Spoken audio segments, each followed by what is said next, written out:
დიდი მარხვის დიდ ხუჩაბათს მართლმადიდებელი ეკლესია აღნიშნავს დღეს, როდესაც იესო ქრისტემ დაადგინა ზიარების საიდუმლო. როდესაც ხორჩესმულმა ღმერთმა, ყოვლადწმინდა სამების მეორე პირმა წეღმერთმა შემოიკრიბა მოციქულების საიდუმლო სერობაზე, აიღო პური, აკურთხა და თქვა, ეს არის ჩემი ხორცი, ვინც ამას შეჭამს, მე ვიქნები მასთან, ის იქნება ჩემთან სამუდამოდ, ეს იქნება მისატევებელად ცოდვით. აკურთხა ღვინო და თქვა, ეს არის ჩემი სისხლი, ვინც ამას დალევს, ის იქნება ჩემთან, მე ვიქნები მასთან სამუდამოდ, ეს იქნება მისატევებელად ცოდვით. და აზიარა მოციქული.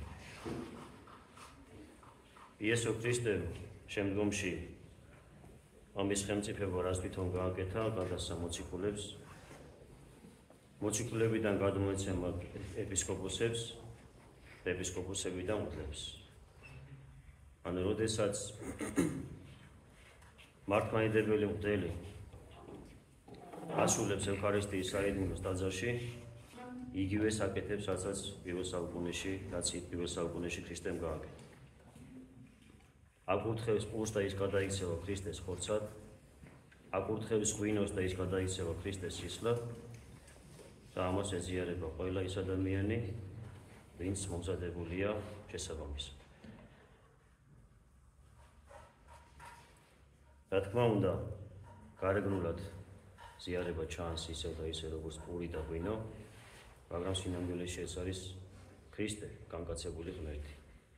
არა ქრისტეს რომელიმე სხეულის ნაწილი, ხელი ან ფეხი ან თითი ან თავი, არამედ სული ქრისტე, სული ღმერთი და სული კაცი.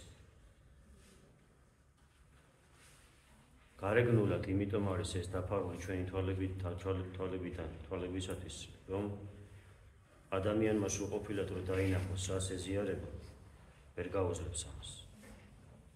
მოიყვან ერთ მაგალითს წმინდა წერილიდან, როდესაც იესო ქრისტემ თაბორის თაზე აიყვანა თავისი სამი საყვარელი მოციქული, პეტრე, იაკობი და ივანე და ფერი იცვალა. სახარებაში წერია, რომ ქრისტე იყო თოვლივით სპეტაკი და ელვასავით ნათელი. და იესო ქრისტემ ამ დროს თავისი ღვთაებრივი ბუნების ნაწილი გამოავლინა. ანუ სრულყოფილად არ ჩვენებია თავის მოციქულებს. დაწერია, რომ მოციქულები დავარდნებით ვითარც ამკვდრები.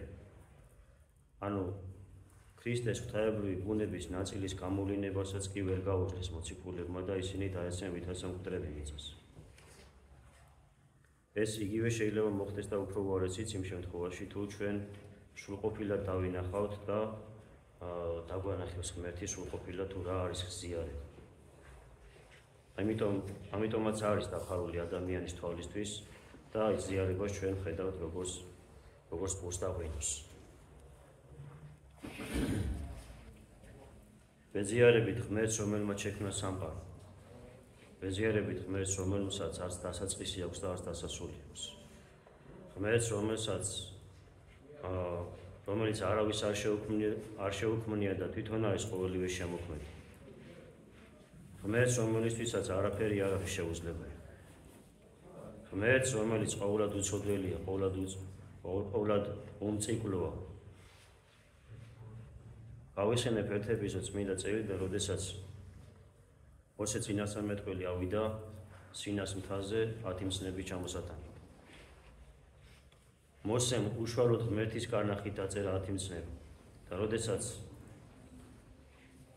სინათლიდან ჩამოვიდა, იმდენად ნათელი იყო მისი სახე, იმდენად განსპეტაკებული იყო მისი სახე, რომ ადამიანები ვერ უყურებდნენ მას სახეში და მოსემ სახეზე ტილო ჩამოიგორა. და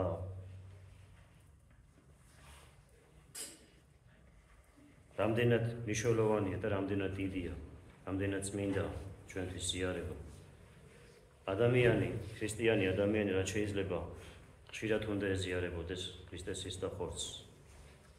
ჩვენ ხშირად მოვისმენთ აზრს იმის შესახებ, რომ ჩვენ არა ვართ ღირსი ზიარების და ამიტომ შეიძლება წელიწადში მხოლოდ ამდენჯერ ვეზიარებოდეთ.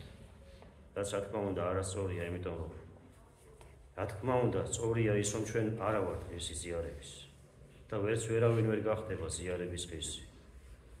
როგორიც წმინდა და არ უნდა ცხოვრობდეს ადამიანი, როგორიც წმინდანიც არ უნდა იყოს ის, ზიარება იმდენად დიდია, რომ ვერც ერთი ადამიანი ვერ იტყვის, რომ მე ღირსი ვარ ზიარების.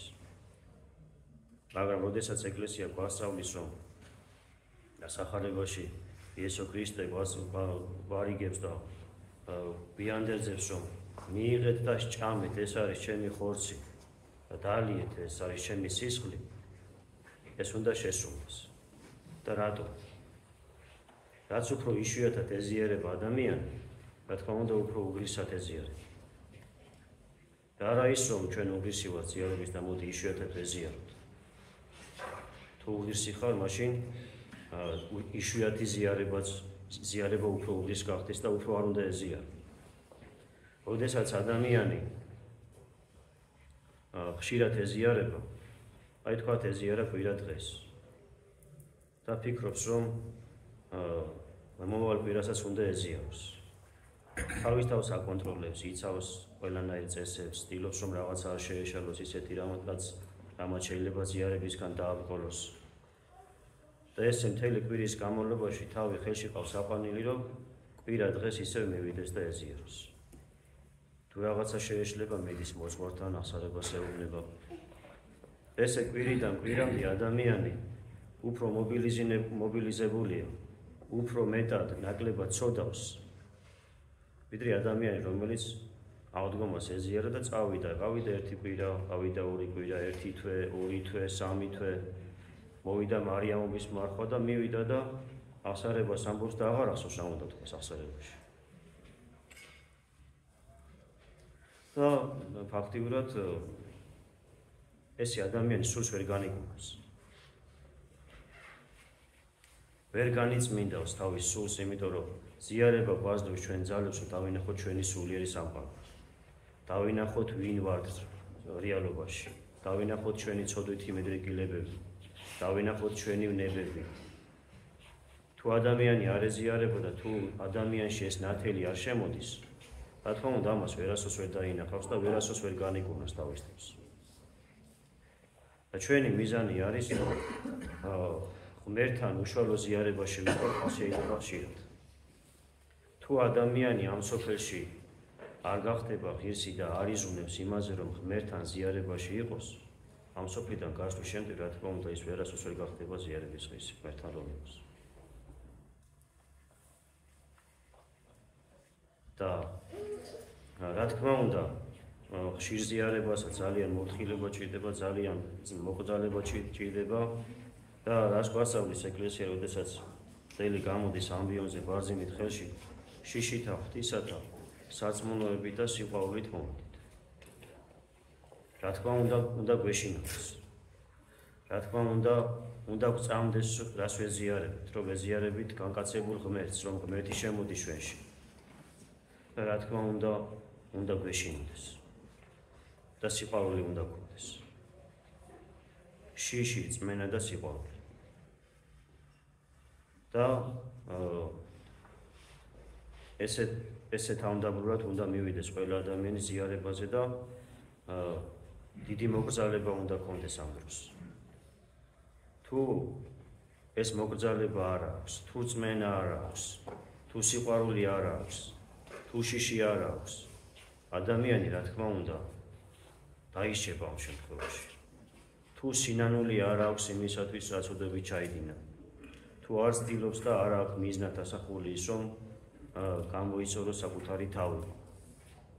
რა თქმა უნდა, ასეთ შემთხვევაში, როდესაც ადამიანი ეზიარება, ის დაიშება. დაიშება არა იმიტომ, რომ ღმერთს არ უყვარს ადამიანი, არამედ იმიტომ, რომ დაფიქრდეს თავის თავს. დაფიქრდეს, რომ ესე აღარ უნდა მოიქცეს, სინანული გამოხატოს და ღმერთს ბოდიში მოუხატოს. და ამის შემდეგ დაიწყოს ისევ თავიდან მკურნალობა საკუთარი სულიერი სამყაროს.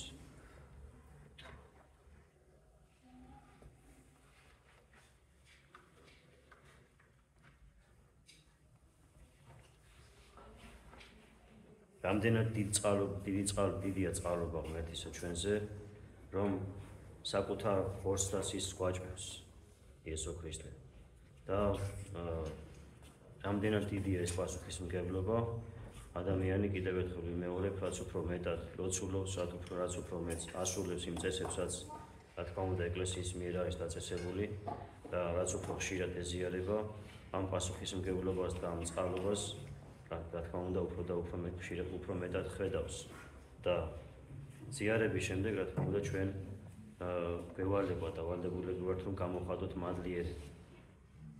მადლიერება იმისათვის რომ ღმერთმა ამ წყალობის ღირსი გავხატა. წმინდა მამები გვასწავლიან რომ როდესაც იესო ქრისტემ იუდა ისკარიოტელი აზიარა იუდამ მადლობა არ გადაიხადა და ერთ-ერთი მიზეზი იმისა რომ იუდამ ქრისტე გასცა სწორედ ეს რომ ის მადლიერი არ იყო ღმერთის ის მადლიერი არ იყო თავისი მოძღვრის და იესო ქრისტეს როგორც განკაცებული ღმერთის ასე რომ ძალიან დიდი სიფრთხილე რა თქმა უნდა იმის გამო რომ პასუხისმგებლობა დიდი ადამიანმა ამ პასუხისმგებლობაზე თავი არ უნდა არიდოს და არ უნდა თქვას რომ მე ამას ვერ შევასრულებ და მოდი ამას აღარ გავაკეთებ. რა თქმა უნდა გავაკეთოთ თუ ადამიანი მოინდომებს შეუძლებელი არაფერი არ არის თუ ადამიანი მოინდომებს რა თქმა უნდა ღმერთის შეცემაც უფრო მეტი იქნება. მაგრამ თუ არ მოინდომებთ იმ მიზანს ვერ მივაღწევთ რასაც ვისთვისაც თითოეულ ჩვენგან ვიბადებით რომ ღმერთის თანაზიარი ვერ გავხდებით. ამ ცხონება ვერ მოხდება ჩვენ. ზიარების გარეშე კიდე ცხონება წარმოუდგენელია. მადლობა ღმერთს ამ დიდი წყალობისთვის, მადლობა